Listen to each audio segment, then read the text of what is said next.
იქნებით, როგორ იქნებით, რამდენი დამკვირვებელი იქნება, მოკლედ ამას და შემდეგ ლადო ბუჟეტი სამოქალაქო საზოგადოებისა და დემოკრატიის განვითარების ცენტრი. ჩვენი ორგანიზაცია საქვს უკვე არჩევნების დაკვირვების გამოცდილება ჩვენ 2012-ში, 2013-ში და 2014-ში ვაკვირდებოდით არჩევნებს და ახლაც ბუნებრივი 2016 წლის საპარლამენტო არჩევნებს. ასევე დავაკვირდებით ორივე მეთოდოლოგიით, როგორც ძელვადიანი, ასევე მოკლევადიანი მეთოდოლოგიით, რაც შეეხება დამკვირვებლების რაოდენობა, ჩვენ ვეგმოთ, რომ მინიმუმ 500-მდე დამკვირვებელი საშუალებით განახორციელოთ უშუალოდ ყითისმის დაკვირვება, ძელვადიანი მეთოდოლოგია არ მოითხოვს ბევრი დამკვირვებლის ყოლას, თუმცა მოკლევადიანი აუცილებელია, რომ საარჩევნოების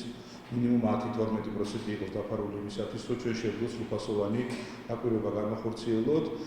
დამკვირვებლები ძირითადად იქნებიან სტუდენტები, ახალგაზრდები, მოხალისეები, რომლებსაც სურვილი ექნებათ მონაწილეობა მიიღონ ამ მნიშვნელოვან პროცესში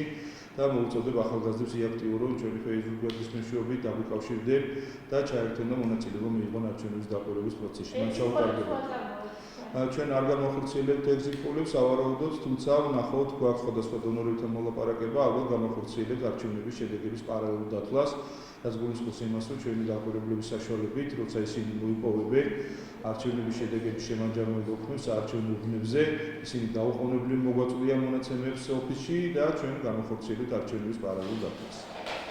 რაც შეეხება საარჩევნო გარემოს და თანაბარ შესაძლებლობას, თანაბარ პირობებს, ამ ეტაპზე როგორ შეაფასებთ არსებულ გარემოს? რა პრობლემებია, რა პრობლემებია ძირითადად და რა შეიძლება კიდევ იყოს გართულებული?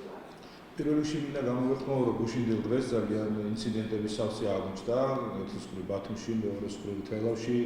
ასევე ტელევიზიაში გაგრძელდა ეს დაპირისპირება და ძალიან ცუდია, რომ 2016 წლის არჩევნების წინ პოლიტიკოსები კვლავ დაპირისპირებით და ქუჩური გარჩევებით და ქუჩური ლექსიკით ცდილობენ ამორჩევლისთვის თავის მოწონებას. ეს ნამდვილად მიუღებელია არა მხოლოდ ჩვენთვის, ალბათ ნებისმიერი საქართველოს მოქალაქისთვის, ამორჩევლისთვის,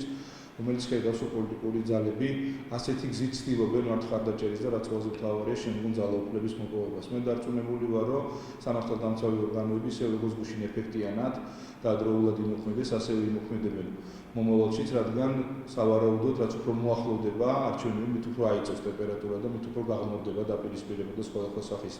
ინციდენტები და ვთხოვა მინდა ყველა პოლიტიკურ ძალას, ყველა ჩართულ ხარეს მაქსიმალურად თავი შეიკავონ ემოციური განცხადებებისგან, მოქმედებებისგან, დაპირისპირებისგან და მშვიდად ჩავატაროთ ჩვენ როგორც წინა საარჩევნო პერიოდი, ასევე უშუალოდ კეთილსწრებს და რაც ყველაზე მნიშვნელოვანია, ბუნებრივია არჩევნების შემდგომი პერიოდი. რაც შეეხება თანაბარ პირობებს, თქვენ ხედავთ, რომ ქართული ოცნების შემდგომ არის პატაბუჭულაძის პარტია დაფინანსების თვალსაზრისით, ამას უკვე 700.000-მდე ლარი აქვს მობილიზებული, ასევე სხვა პოლიტიკურ პარტიებს. ეს იმას ნიშნავს, რომ ბიზნესს აქვს საშუალება და სურვილის შემთხვევაში დააფინანსოს ნებისმიერი პოლიტიკური ძალა, რომელიც მათთვის მისაღები იქნება. თქვენ ხედავთ, რომ უამრავი მედიას საშუალება იქნება წინა საარჩევნო და მედიის ხელმისაწვდომობა. ასევე უზრუნველყოფილია პოლიტიკური პარტიებისთვის, არ არსებობს ფაქტობრივად ტელევიზია, რადიო, გაზეთი თუ ინტერნეტ სივრცე, სადაც პოლიტიკოსებს არ ჰქონდეთ საშუალება საკუთარი პოლიტიკური პროგრამა წარადგინონ, წარმოაჩინონ საკუთარი კანდიდატები და ეს არის ძალიან მნიშვნელოვანი. ერთის მხრივ ამორჩევლის ინფორმირების თვალსაზრისით და მეორე მხრივ იმ თვალსაზრისით, რომ პოლიტიკოსებს ჰქონდეთ სივრცე იმისათვის მიიტანონ საკუთარი საქმე ამორჩევლებამდე. რაც შეეხება გარემო, თქვენ ხედავთ, რომ უამრავ პოლიტიკურმა პარტიამ გამოხატა უკვე სურვილი არჩევნებში მონაწილეობისას, იმას ნიშნავს, რომ ისინი თვლიან, რომ ნამდვილად არსებობს არჩევნების სამართლიანი და დემოკრატიულად ჩატარების გარანტიები და ყველა მათგანს არ განცდა, რომ ისინი შეძლებენ და მიაღწევენ წარმატებას. ბევრმა მათგანმა უკვე დაასახელა მაჟორიტარი კანდიდატი, უამრავი კანდიდატი უკვე ატარებს შეხვედრის მოსახლეობასა და ჯერ არ ყოფილა შემთხვევა, რომ მათ ვინმეს დაეფიქსირებინოთ ხელისუფლებისადმი პრეტენზია, რომ ვინმე ხელს უშლის მოსახლეობას ან მათ აქტივისტებს საკუთარი საარჩევნო კამპანიის წარმოებისას, ასევე ძალიან მნიშვნელოვანი მოვლენა გახლავთ. თემაზეც უნდა გითხრათ, რაც არის ახლა მიმდინარე მოვლენები ამ საკონსტიტუციო სასამართლოსთან დაკავშირებით და ეს მოვლენები შეფასებულია როგორც საკონსტიტუციო რევოლუცია. თქვენ როგორ ვფიქრობთ, არის თუ არა ეს გარკვეული პოლიტიკის ნაწილი, უმეტეს მაშინ, როცა საკონსტიტუციო სასამართლოს არჩევნების შემდეგ ძალიან მნიშვნელოვანი როლი აქვს? ფაქტობრივად უნდა ითქვას, რომ საკონსტიტუციო სასამართლოს თავმჯდომარე და გარკვეული მოსამართლეები და სამწუხარო რომ ჩვენ ამის თქმა და აღიარება გვიწევს საჯაროდ, არ ხელმძღვანელობენ სრულად კანონმდებლობით და საკუთარი მორალით. ბევრი მათგანი პირდაპირ არის დაკავშირებული ნაციონალურ მოძრაობასთან, პირდაპირ არის დაკავშირებული უშუალოდ ყოფილ პრეზიდენტთან სააკაშვილთან, იგივე თავმჯდომარე და რა თქმა უნდა ჩვენ 2006-2011 წელს არავინ შემთხვევით ვერ მოხდებოდა საკონსტიტუციო სასამართლოს წევრად თავიდანვე ურთიერთობები ბუნებრივია ჩამოყალიბებული და გარკვეული იყო და მიუხედავად იმისა, რომ ნაციონალური მოძრაობა ხელისუფლებაში აღარ არის 2012 წლის შემდგომ, საქართველოს პრეზიდენტი აღარ არის მიხეილ სააკაშვილი 2013 წლის შემდგომ, ის მაინც ახერხებს განუსაზღვროს საკონსტიტუციო სასამართლოს პოლიტიკური დღესასრიგი და ეგრეთ წოდებული გახმაურების საქმეები, რომლებზეც არაერთხელ ითქვა, პირდაპირ უკავშირდება ნაციონალური მოძრაობის კონკრეტულ პოლიტიკურ ინტერესებს და ყველაზე მნიშვნელოვანი ადამიანი და თავმჯდომარე და სხვა მოსამართლეები, რომელსაც ასევე სექტემბრის ბოლოს გაზდით, ასე ვთქვათ, მათი უფლებამოსილებისვა და ყველაფერს აკეთებდნენ, რომ რაც შეიძლება ხმაურით წავიდნენ ამ პოსტებიდან და კარი გაიჯახოდნენ, ასე ვთქვათ, და ქვეყანას მაქსიმალური დისკომფორტი და პრობლემები შეუქმნათ, იმიტომ რომ, რა თქმა უნდა, საკონსტიტუციო სასამართლოს თავმჯდომარის და მოსამართლეების განცხადებების ეწოლის შესახებ უნებრივია გარკვეულ პრობლემებს შექმნით ჩვენი ქვეყნის დემოკრატიული განვითარების თვალსაზრისით. თუმცა უნდა ითქვას, რომ პროკურატურაში არც ერთ მათგანმა არ დაადასტურა ზეწოლა და თუ ბუნებაში ზეწოლა არსებობს, შეიძლება არსებობს ერთადერთი სააკაშვილის მხრიდან და ერთადერთი ნაციონალური მოძრაობის მხრიდან. თქვენ სააკაშვილი აღნიშნეთ სწორედ ყოფილ პრეზიდენტთან დაკავშირებით მეკითხოთ, კერძოდ მისი მოწოდებების საარჩევნო პროცესებთან დაკავშირებით, ეს შესაძლებელია თუ არა ჩაითვალოს არჩევნების საარჩევნო კანონმდებლობიდან გამომდინარე, ერგო დამყვევად კანდიდატურად. ის რომ სააკაშვილი არის საქართველოს ის პრეზიდენტი, რომელიც როგორც პრეზიდენტის რანგში გაფრინდა საქართველოსთან და მერე აღარ დაბრუნებულა, ადამიანი, რომელმაც 2015 წლის 30 მაისს სრულიად შეგნებულად დათმო საქართველოს მოქალაქეობა და მიიღო უკრაინის მოქალაქეობა და ამით კიდევ ერთხელ გამოხატა სამწუხაროდ საკუთარი ქვეყნისადმი დამოკიდებულება მოქალაქეობაზე უარის თქმით, ახლა უკვე ადასტურებს კიდევ ერთხელ დიდ უპატრიოტიზმულობა ჩვენი ქვეყნისადმი, რადგან მან ძალიან კარგად იცოდა საქართველოს კანონმდებლობით უცხო ქვეყნის მოქალაქეს და ორგანიზაციებს აკრძალული აქვს საარჩევნო აგიტაციაში და კამპანიაში მონაწილეობის მიღება. მისი ჩართულობა ნაციონალურ მოძრაობებთან შეხვედრაზე, მათი მხარდამჭერებთან ეს კიდევ ცალკე პროცესია და შესაძლოა ადამიანმა ამაზე ასე ვთქვათ თვალი დახუჭოს, იმიტომ რომ კანონმდებლობა ამას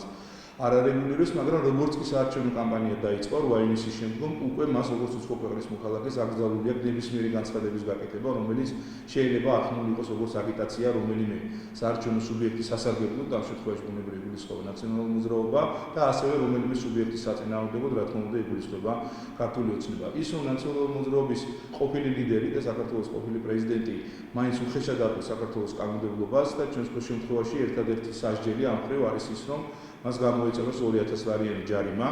სხვა მხრივ ჩვენ არანაირ შეზღუდვა სამწუხაროდ არ გვაქვს კანონმდებლობაში და მას ბუნებრივია შეუძლია ნებისმიერ დროს გააკეთოს საცეცი განცხადებები, ნებისმიერ დროს დაჯარიმდეს 2000 ლარით, კიდე გადაიხდის, არ გადაიხდის და ან როგორ გადაიხდეს კიდე ცალკე თემაა, მაგრამ მისი მხრიდან კიდევ ერთხელ იკვეთება სამწუხაროდ საქართველოს სახელმწიფოს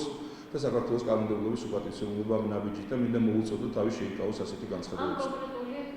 ფაქტის გარდა ზოგადად სხვა შემთხვევები თუ გვაქვს მსგავსი დარღვევების ერთი იყო გახმაურებული საკრებულოს წარმომადგენლის სიმაბერეთის საქმე. ამას გარდა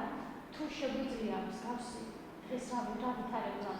ჩვენი ორგანიზაცია ასევე აქტიურად არის ჩართული თავისუფალი და სამართლიანი არჩევნებისთვის უწყებათა შორისი კომისიის მუშაობაში, ასევე ჩვენ აქტიურად თანამშრომლობთ აუდიტის სამსახურთან და იქ ფაქტობრივად ყოველდღიურ რეჟიმში შემოდის სხვადასხვა პოლიტიკური ძალებიდან შესაძლო დარღვევების შესახებ ინფორმაცია. ერთ-ერთი ასეთი და გახმაურებული აღწეროთ ახლა ლევან მარშალომიძის მიერ გაფორმებული ხელშეკრულებები საქართველოს მოქალაქეებთან, თუმცა უნდა აღინიშნოს, რომ თავად საარჩევნო კანონმდებლობა განსაზღვრავს, რომ ნებისმიერი დაპირება, რომელიც უკავშირდება საბიუჯეტო სახსრების სამომავლოდ განაწილებას და გამოყენებას, ეს არ ითვლება, ასე ვთქვათ, ამორჩევის მოსყიდვად. მიუხედავად იმისა, რომ ხელშეკრულებაში პირდაპირ არ არის ნახსენები სახელმწიფო ბიუჯეტი და ნაციონალური მოძრაობა პირდაპირ პირდება ამორჩევლებს ბინის აშენებას, საჯარო განცხადებებში თავად ვარშავომიძე ნაციონალური მოძრაობის წარმომადგენლები ადასტურებენ და თავს იმართლებენ იმით, რომ ისინი რა თქმა უნდა მხოლოდ სახელმწიფო ბიუჯეტის გამარჯვების შემდგომ ბიუჯეტით აპირებენ ამ ბინების აშენებას ამ ადამიანების. ასევე არის მნიშვნელოვანი, რომ თუ დადასტურდა ამორჩევლის მოსყიდვა და კიდევ მეორე ბარდასტურდება, იმიტომ რომ საუბარია ბიუჯეტით განსაზღვრულ თანხებზე და დაახლოებით 120 მილიონი ლარის შეპირებაზეა საუბარი ნაციონალური მოძრაობის მხრიდან, მაშინ ნაციონალური მოძრაობა ახლა წინასაარჩევნოდ 1.2 მილიარდი ლარით უნდა დააჯარიმოს აუდიტის სამსახურმა და რაც ყველაზე მნიშვნელოვანია, თავად მოქალაქეები, რომლებმაც ხელი მოაწერეს აღნიშნულ ხელშეკრულებას და დადასტურდება მათი მოსყიდვაც, ისინიც დაჯარიმდებიან ორმაგი ოდენობით იმ თანხის და იმ ღირებულებით, რაც ხელშეკრულებაში არის გათვალისწინებული და ახლა წარმოვიდგინეთ, რომ ათასობით მოქალაქეს, რომელსაც მართლა აქვს საცხოვრებელის პრობლემა, ქალაქ ბათუმში დააჯარიმოს აუდიტის სამსახურა ორმაგი ოდენობით ფინანსური იმ თითქოს და შეპირების თაობაზე, რომელსაც ამბობს ნაციონალური მოძრაობა. სამწუხაროა, რომ ნაციონალური მოძრაობა სხვა პოლიტიკური პარტიები მხოლოდ დაპირებებით აპირებენ ამორჩევლების